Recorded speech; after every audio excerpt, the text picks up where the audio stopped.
Hey guys, Marsegan here, bringing over Dragon Ball Z Dokkan battle video. And so we've done the Beast Gohan showcase. We are now going to do the LR Gamma 1 and 2 showcase. Of course, we are still going to be using Beast Gohan on the team because, you know, we're doing the superheroes team. Gamma 1 and 2's lead, 200% for superheroes. So why not use the best unit in the game who's on their team? This probably isn't even the best build of the superheroes team. I just want to be able to showcase Gamma 1 and 2, and when it came to picking like the last character for the team, it's like, why would I bring someone bad, right?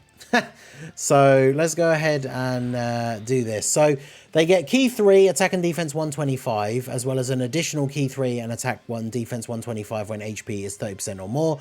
They give superheroes, joined forces, or defenders of justice allies 3 key and 50% attack and defense. That doesn't stack, so it's just 3 key, 50%. They get 30% crit chance and 2 guaranteed additional supers if they get 2 int orbs. So we should be able to set that up here. In fact, if we just do this for Beast, then that is going to allow us to do that.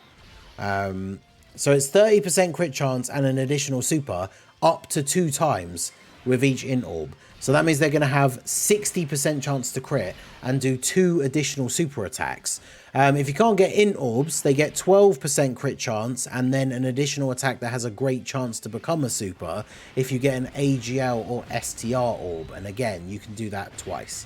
So if you pick up 2 AGL orbs or 2 STR orbs, they'll have 24% chance to crit and then 2 guaranteed additional attacks that both have a great chance to become a super.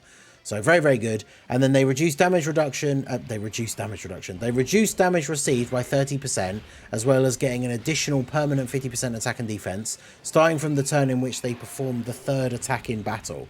Now, the reason why that's so crazy is because even if you're only getting the AGL or STR orbs, they always do 3 attacks. It just means that they might just be 2 additional normals if you're not getting int orbs. But because it's attacks and not supers, it means they will always be doing that.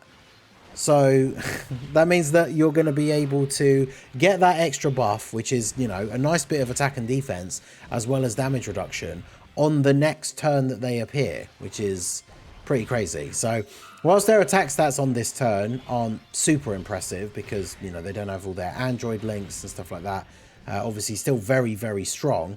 Finish off Sashimi here and we can go into turn 2. Now, Gamma 1, this is going to be an interesting setup for them. Gamma 1 with the LR Gamma 1 and 2, we'll put them together. We'll let our boy get some build up here. And then if we float off you, we get Legendary Power active. So we have every single link active with them. They're at 470k defense at the start of turn. Now, bear in mind, their 18 key super greatly raises attack and defense. That's 50% for 1 turn. And then the additionals are 30% each. So they already go up to being well over 700k defense after they get their 18 key super. Sadly, we can't get any int or STR orbs here with them, but we can get the AGL ones, which means we're at least getting the 2 guaranteed additional normals that have a 70% chance to become a super each. And we'll see how that plays out here. I mean, Gamma 1 is going to make a bit of a comeback on some of these teams, thanks to the links and everything that he shares. Sadly, the one link he doesn't share with them, because of course they have legendary power, is Cold Judgment, which would give him a ton of extra defense, which would be very good. Now, interestingly, if you were to run the Gammas on the Androids team, because their support is superheroes, joined forces, or defenders of justice, they would really only be supporting the solo Gammas, which realistically you only really use Gamma 1 anymore. But they would be supporting the LR androids because they are joined forces. So that's kind of interesting as well. Like, they're not on their team because of course they're not superheroes, but on the same team, you know, you could have them in slot 3 with the Gammas in slot 2. They're going to share some android links, and then of course the LR androids are an android support unit as well, which means they are going to be supporting the Gammas, which is kind of crazy. So on top of all of this, we also have the standby mode, which we can enter for 4 turns. Charge counts are 1 per attack performed by allies.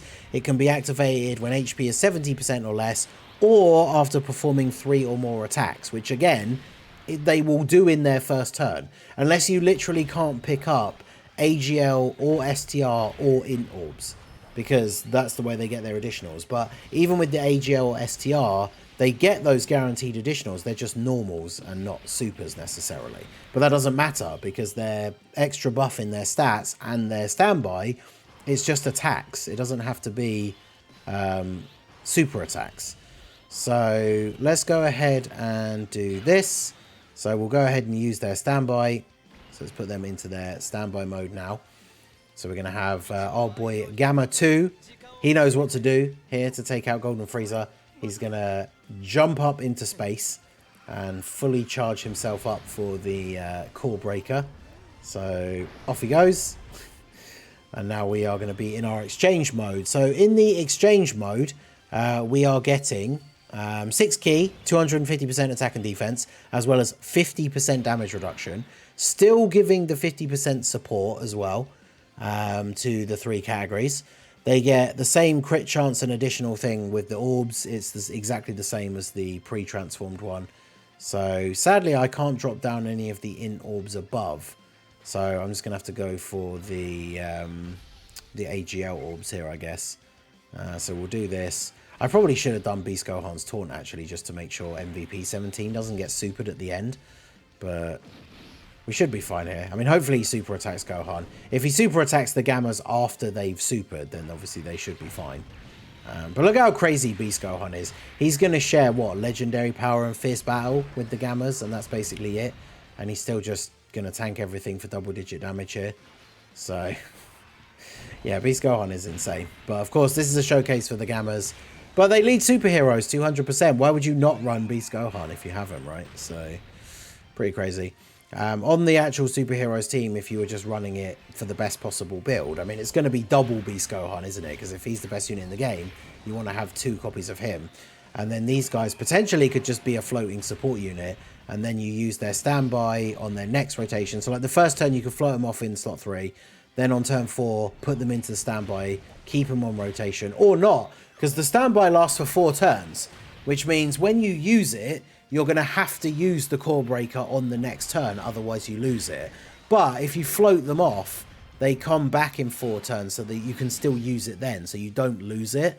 So even keeping them as a 3rd slot floating unit, they're still going to be able to use the standby attack, right? So that is very, very good. They got the dodge here. I would go mostly additional with them and then dodge. Because of course they build up this crit chance, especially if you are getting the 2 int orbs, they're getting 60% chance to crit, so they don't need any more in the hidden potential whatsoever. But yeah, so dodging the super, that's exactly what we want to see. I mean, post super attacking, their defense was so high with 50% damage reduction, they're not going to take much damage from that super attack from Frieza anyway. But let's see, so we're up to 9. I really don't want to get supered in slot 1 here, but we'll go ahead and do this. I mean, he just supered near the end, right? I don't know what Frieza's super attack cooldown thing is here, but we'll go ahead and do this. And then obviously we'll be able to use the core breaker on the next turn, which we should be able to use to take out the countdown Golden Frieza, because I'm fairly sure we can kill this turn. Especially with the LR Gammas, we did get the int orbs. So they're going to get 2 guaranteed additional supers, and all 3 of their attacks have a 60% chance to crit. And then not to mention, whilst I did of course give them a decent amount of dodge in the hidden potential, all the rest went into additional. So they could do a 4th attack as well. So they're up to 15 million on this turn. They've got every single link active, because they've got legendary power active with Piccolo. So yeah, Frieza just isn't surviving this turn. The additional 12 keys are 10 mil, which are, again, 60% chance to crit. And, yeah, look at this. They're just absolutely destroying him. 10.5. Crazy. And then, of course, on the next turn, we're going to get to use our core breaker. The only thing we won't get to see, of course, is that after the core breaker, they exchange back into just Gamma 1. Which I guess, to be fair, that happens straight away, so we will see it here. So, yeah, no one else attacking first is really relevant. So, yeah, let's go ahead and use our core breaker. We got 14 charges. So, it raises attack by 100% temporarily per charge count. So, 1,400% attack, super ultimate damage, stuns the enemy for 1 turn, and then exchanges into Gamma 1. So, let's go ahead and fire off the core breaker here. Is it just going to one-shot the countdown Golden Frieza? Let's see. Yeah, this is a great animation. There's Golden Frieza just hovering there. In comes Gamma 2. Look at that. Boom.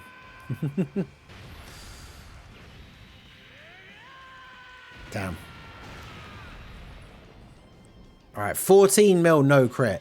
That's not as much as I would have thought, to be fair. And then when we exchange into Gamma 1, he has key 3, attack and defense 150, 15% damage reduction.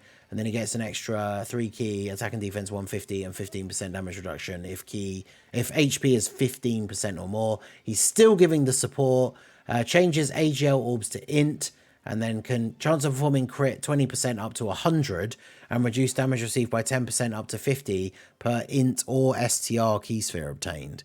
So what's he at here? To 382. I mean, once he's got his the exchange off and he's back to being Gamma 1, then obviously he's not as good.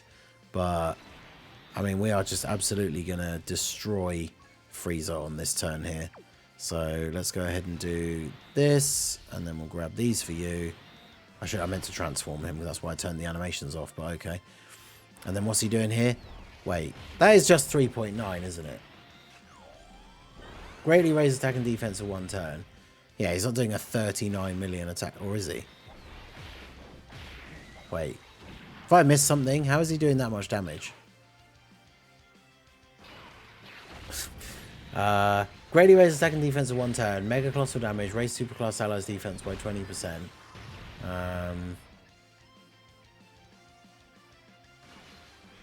I'm not sure what happened there, to be honest. Does he get like does he get a buff that lasts? Oh, is it in the same turn? No way. Raise attack 100% temporarily per charge count. Does that? No way that stays for the Gamma 1 transformation or the exchange. How else do you explain that?